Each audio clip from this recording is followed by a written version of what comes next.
Hey there guys, I'm SonicGhost and welcome to another bonus episode of Let's Play Pokemon Yellow.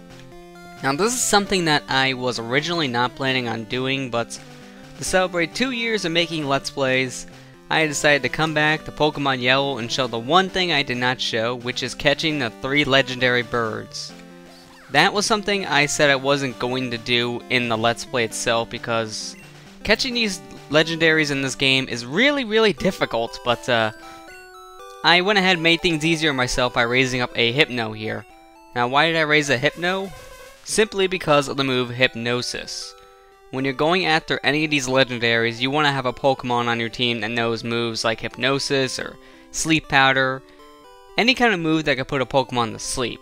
You want to put these birds to sleep when you're trying to catch them.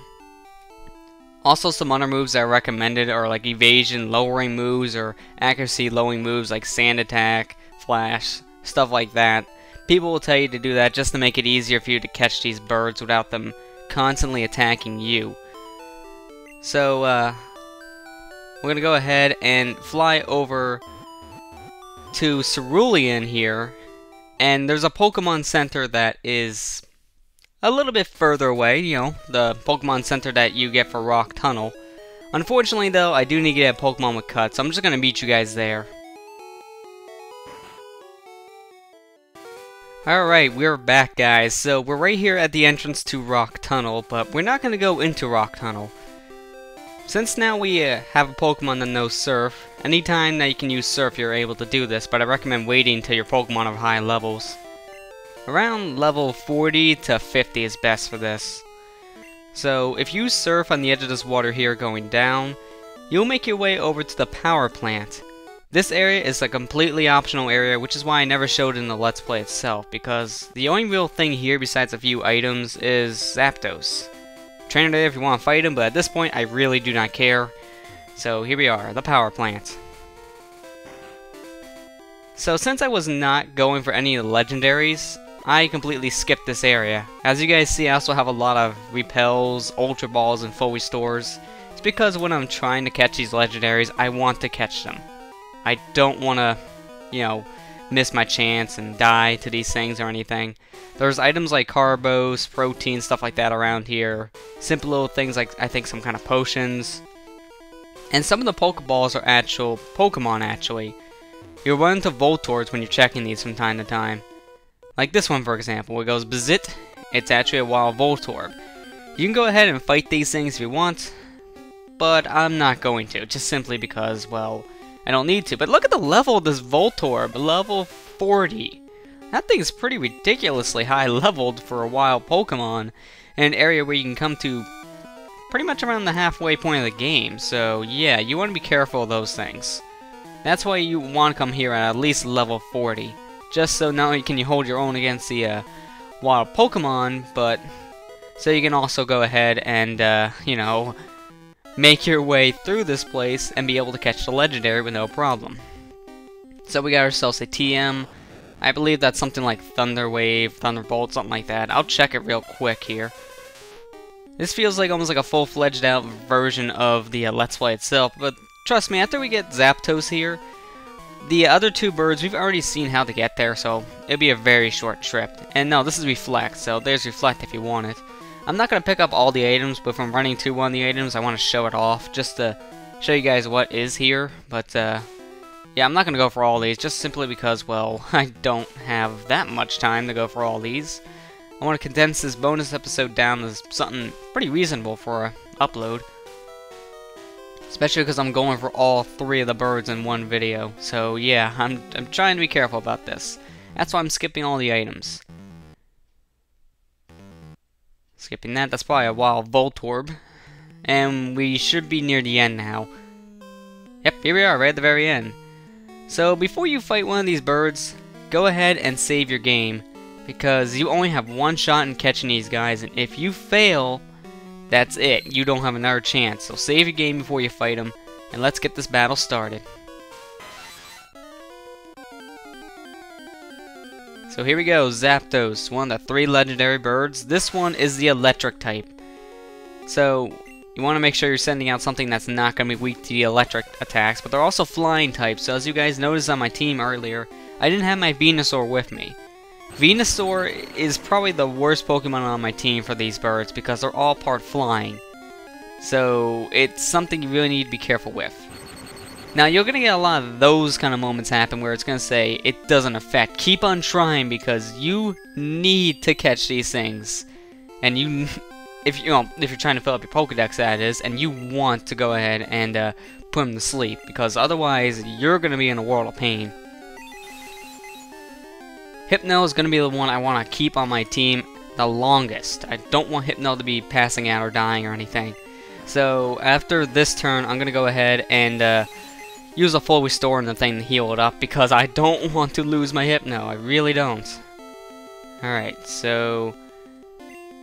Now, I didn't mean to hit that button. Let's see, full restore. I guess while we're doing this, I can kind of explain my setup. It's a higher quality this time. I had a really hard time trying to get this game to record again, because my old setup, I used to use the built-in recording function on Visual Boy Advance, and that wasn't working with my editing software. I could not import any of the videos, so... Wow, that was easy. I didn't expect catching Zapdos that fast. Holy crap. Well, I guess I can go over more of the hiccups that I've been having with trying to record this on the way to the next bird. But there you go, Zapdos is caught already. Holy crap, that was fast. I wasn't expecting the first ball we chuck will catch it. That's why I bought so many Ultra Balls, because I was expecting that not to happen. So the next one I'm going to go for is in the cave here on the way to...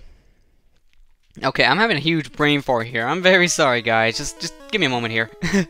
I'll think of it eventually.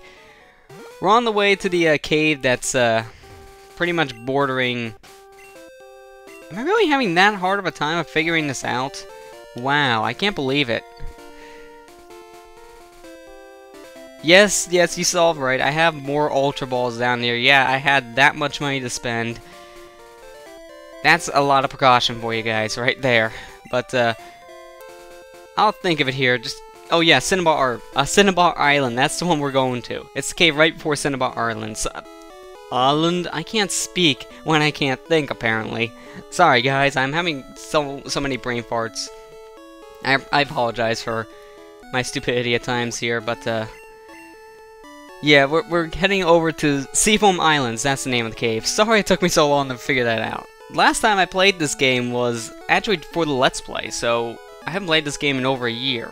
Haven't played Fire Red or Leaf Green, Red, Blue, Yellow. Haven't played any of these. So yeah, my memory kind of got a little too foggy there. But yeah, here we are, Seafoam Islands. This is where Articuno lays. I pretty much showed you guys how to get to Articuno, so I can just pretty much jump my way down. And I'm kind of saying the name wrong for some reason. It's kind of tripping on my words today for some reason here. So let's go get Articuno.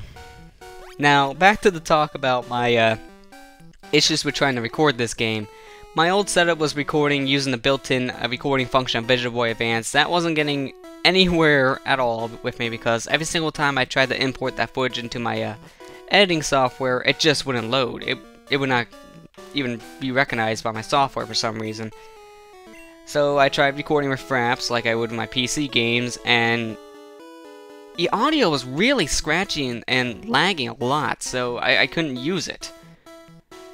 The video was good, the frame rate was nice, but the audio was having so many issues, so I couldn't use that.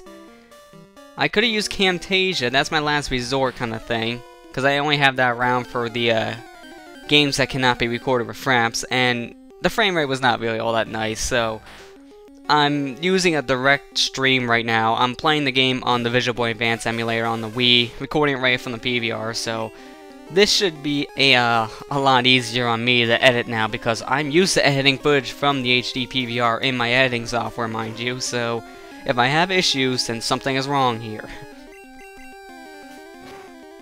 But it was pretty nostalgic for me to go back to try to use my old ways, but since I'm using different programs and everything, it's not really the best solution for me. I just can't get it to work. So yeah, it's a good thing I have this backup solution here of having an emulator on my Wii. I could have used the actual cartridge, but I still had the save file from the Let's Play itself, and since I had a speed up function and cheat codes I could use in the emulator, it made things a lot faster. Because the way I raised this Hypno was I had to use a lot of rare candies. Now I know a lot of you guys might not enjoy the fact that I used rare candies to level the thing up, but this is really only for bonus feature. If you guys want to see me catch these birds, this is the only way I'm going to do it. And I thought that'd be the faster way to level it up with rare candies. And while I had that on, I just went ahead and stocked up more Ultra Balls because I know this is going to happen. And I'm just being as precautious as I can be here. So I could have used the cartridge, could have used it on the Game Boy player, but that would have got me nowhere fast because I would have to play through the whole entire game again. I don't have that time. And since I had the save file and a speed up feature, better option. And now this is what I was expecting to have happen. Even though it's asleep, it's still breaking out of that Pokeball like mad, so this is what you're going to be experiencing. I got lucky with Zapdos. I think out of the 3 legendary birds, Zapdos has the easiest catch rate. Because I've seen a lot of people actually catch the thing on their first try, and there goes my Hypno. Oh, add insult to injury, why don't ya? Thank you for that. Yes, use next Pokemon. I don't want to lose now. I gotta put this thing back to sleep, because I'm going to show you guys what happens if you chuck a ball with this thing still awake. That happens. That happened with Snorlax. It'll say you missed the Pokemon. There is a very, very, very small chance of that Pokeball trying to catch the Pokemon from what I heard, but it's just safer to put them asleep. It really is. Because if you're trying to catch that thing and it's not even going to try to get in that Pokeball, not worth it. It's really not worth risking that. So, yeah, you want to have a Pokemon on your team that can put these things to sleep. And, wow, you can't get that lucky in the game, yet the CPU does. How does that figure? I need Snorlax still around to tank it, so I need to heal it up real quick. Then I gotta heal Hypno, then send it back out, then try to get it to sleep. As soon as I send out Hypno and start chucking the balls again, that's when I'm gonna have to start making cuts, because this is taking too long. And I knew this was gonna happen. But, since I got lucky with the Zapdos, I kind of feel a little more comfortable here with this. So, yeah, there's that at the very least. So let's send back out the Hypno and hope this thing does not take it out. Because really, I'm relying on this thing the most. It's all I got. If this thing is dead and I can't put these birds to sleep, I'm restarting the game. I'm not gonna chance it. Alright, so let me just start chucking the balls, and if these start missing, that's when I'm just gonna start making some cuts. Let's see, 1, nope. Try one more time. If that fails, cutting time. Come on. 2, 3, yes! There we go. It recognized I was going to cut the video up, and it wanted to save me that job in the editing process. Thank you, Arnacudo. Thank you. Alright, so there you go. That's 2 of the 3 birds down. I do not want to give it a nickname. So we only have 1 more left, and this one is located actually in Victory Road. Of all the places, yeah, Victory Road. Kinda weird now, isn't it? Well, that's because I never went over this in the actual Let's Play. There are the escape ropes. But in the development process of this game, they were planning on having actually more areas for you to explore. And they never got put into the Game Boy versions of the first generation. I'm not sure if it was space limitations as well, but I know they didn't have enough time. I think that was one of the reasons, but I don't know if space limitations was another reason. But, yeah, these islands never got added in. And then this game had a 3rd generation remake on the Game Boy Advance, Fire Red and Leaf Green.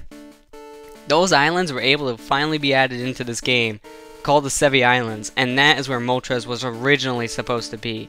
In Fire Red and Leaf Green, Moltres is actually located on Mount Ember in one island, so that's how it was originally supposed to be, but because of time restraints and or space limitations, they couldn't do it. So in this game, they had to put it in an awkward place, and that awkward place is in Victory Road. Yeah, it makes sense now, doesn't it? But I can understand why they did it, because I can't really think of any other place that really could have put Moltres. Victory Road is probably one of the only last places I could really think that they could have fit this legendary in. But luckily, we don't really have to go too far to get to it. Oh, really? I keep on forgetting, you know, later generations, all you can do is just, you know, press the A button on the object, and then automatically you use, like, strength and cut. I'm still trying to get used to this system again. And I just realized, why am I not using the bike? I have no idea why I wasn't using this thing. This is something I should have done since the beginning. And let me put on that repel. There we go. Want to move this one up. Oh, yeah, I already have strafe on. What am I thinking? Once again, think of the later generation games and how they fix that.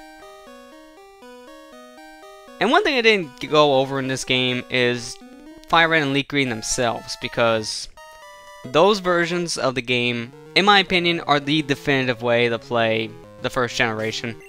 If I go back to play the first gen, I'm usually playing Fire Red or Leaf Green. And it's because of all the fixes that that remake does. It has bug fixes, it has better graphics, it has the third generation battle style, so it's better for competitive battling as well. It's faster paced. Overall, I just think it's a better version. But for the Let's Play itself, not only for 8-bit Summer, but also, you know, just to be more nostalgic, I decided to do Pokemon Yellow. I could have done Fire Red or Leaf Green, but I decided to go ahead and use Pokemon Yellow for the first generation instead. It's the most unique, but at the same time, I still think that the third generation versions of the first generation is the best. And that's the version I always recommend people to play, especially when stuff like this is taken out. When you have to deal with, you know, these broken moves like Fire Spin or not Rapid Spin, Bind, stuff like that, it's really annoying. And I'm glad these moves got extremely nerfed in the later generations. Because of that reason alone, no matter how little power they have, they do so much damage and you can't do a single thing to protect yourself. So it's very, very annoying, and I need to heal real fast. But going back to the Sevi Islands really quick, I'm not going to be showing what the Sevi Islands are because I need to replay through Fire Red or Leaf Green just to show you guys that. And that is a lot of extra work, but I'll pretty much go over what the Sevi Islands are as a whole. The Sevi Islands are pretty much different areas that you can explore in the first region here, in the Kanto region. And these islands have special events for the Game Boy Advance version. That's where Mystery Event got used the most. You were able to get like certain Pokemon in certain caves. It also introduced you to the Johto Pokemon. And also, like I said, Moltres was originally supposed to be on the Sevi Islands, so that's where this would have been. And because of that, there's a lot more to the game. You can only explore the first 3 islands before you beat the game, but after you beat Fire Red and Leaf Green, then you're allowed to explore islands 4 through 7. But 4 through 7 are more like just for exploring to get the Johto Pokemon in Generation 1. That's really what mostly islands 4 through 7 really have a purpose of. I'm not sure how they would have a purpose in the original game because of it, but that's how they were. And the islands also were pretty much there just to help you link up to Ruby, Sapphire, and Emerald, because they cannot link up with those games until you pretty much beat the whole entire game. That's the only way that you can link up with those 3 other games in the series. And if you want to trade your Pokemon, you need to go through the Sevi Islands and explore more there. So, yeah, that's mostly what the Sevi Islands are, so not that big of a thing for me to show. If you want to see it, either play through Fire Red and Leaf Green yourself, or go watch someone's Let's Play of Fire Red or Leaf Green that shows it. Because that's really the only way that, you know, you'll be able to see if you're seeing Fire Red and Leaf Green. And since this is Pokemon Yellow, I can't really go out of my way right now and replay through that game just to show you something that's not even in this version. But I wanted to at least bring it up just so you guys know the differences. And oh, come on, stop with the Fire Spin already, Moltres. I haven't even really gotten a chance to try to even catch you yet. I mean, you only got to throw 1 Pokeball and then you woke up. Ugh. Luckily, this is the last bird we needed to catch, so after this, we're done. So, I'm sorry that this video is getting kind of long. It's almost 20 minutes now, but I don't want to start cutting until I start chucking the balls at this thing. For this reason alone. Oh my, come on. I'm half tempted to go over where my Wii is sitting right now, grab the GameCube controller, and just speed this up, because I'm using an emulator, mind you. I don't know what the buttons are to speed it up with the Wiimote, but I'm not gonna try. Okay, good, it's not using Fire Spin anymore, so... Hypnosis, come on. Here we go again. Yep, got this again. This is great for watching. This really is. Alright, come on, come on. This is getting ridiculous, I swear. It shouldn't be this bad, but it is. I mean, my god. I swear to you, it's not supposed to be spamming Fire Spin that much. I mean, I know it's gonna spam it, but not that much, my gosh. Okay, at least now it's put to sleep, so now we can start chucking the Ultra Balls again. So let's just hope this thing gets caught in the first one. 2, 3, yes! There you go. So all 3 legendary birds are caught, so we pretty much got all the legendaries in this game. There is a glitch, however, in red, blue, and yellow that can get you Mew. And really, the reason why I'm not going to be showing it off is just because I don't really know how to pull it off all that well. I really don't, and I think you have to do it near the beginning of the game anyways, so once again I have to pretty much replay through this game just to show it. And at that point, it's not worth it to me. So, I'm not going to be showing it, but there's a way where you can go ahead and trick the game out to make Mew appear in the wild. And doing so, well, you're able to have your chance to catch the Mew. It's the only time in the game you have a chance to get it, because it was a mystery event Pokemon. That's the only time you're able to get it. And obviously, since those mystery events are gone, you pretty much have to rely on cheat codes or glitches just to get these very rare Pokemon. It's very sad, but it's true. And there's also Missing No, the famous Missing No. But they kind of fixed it up in a way that you can't really encounter in Yellow. There might still be a way, because I seen someone encounter Missing No in Fire Red or Leaf Green, so if they left it in that version, I might have left coding in this version as well, but once again, I really don't know how to do it, so I can't really show it, but Missing No is his biggest well-known glitch in the Pokemon series that allows you to get infinite amount of items, and you can encounter different forms of Missing No based on your name. You can encounter these very high level Pokemon, or you can encounter this big Tetris looking block of pixels that if you catch it, it screws up your whole entire game. But if you beat it, then it doubles a certain amount of items in a certain slot in your items. I don't remember what slot it was. I think it was the 4th slot, and it pretty much gives you like an increase in number. I don't know if it maxes it out right away. It might, but like I said, I don't know all the details, and I can't really show it. But I blabbered on long enough. This is the last real bonus I can show of Yellow, so I hope you guys enjoyed having this nice little nostalgic rush of coming back to Pokemon Yellow. I'm trying to finish up some of the bonus episodes for some of the Let's Plays that I've been meaning to do and just haven't been able to do for many reasons, and this one really didn't have that best of a reason not to be done. And now that I finally had a way of catching these legendaries, I feel glad that I now got this accomplished. So I hope you guys enjoyed watching this. Thank you guys for the 2 years of making these Let's Plays enjoyable. And I hope to keep on going strong with this. So thank you guys for watching, and I'll see you guys next time.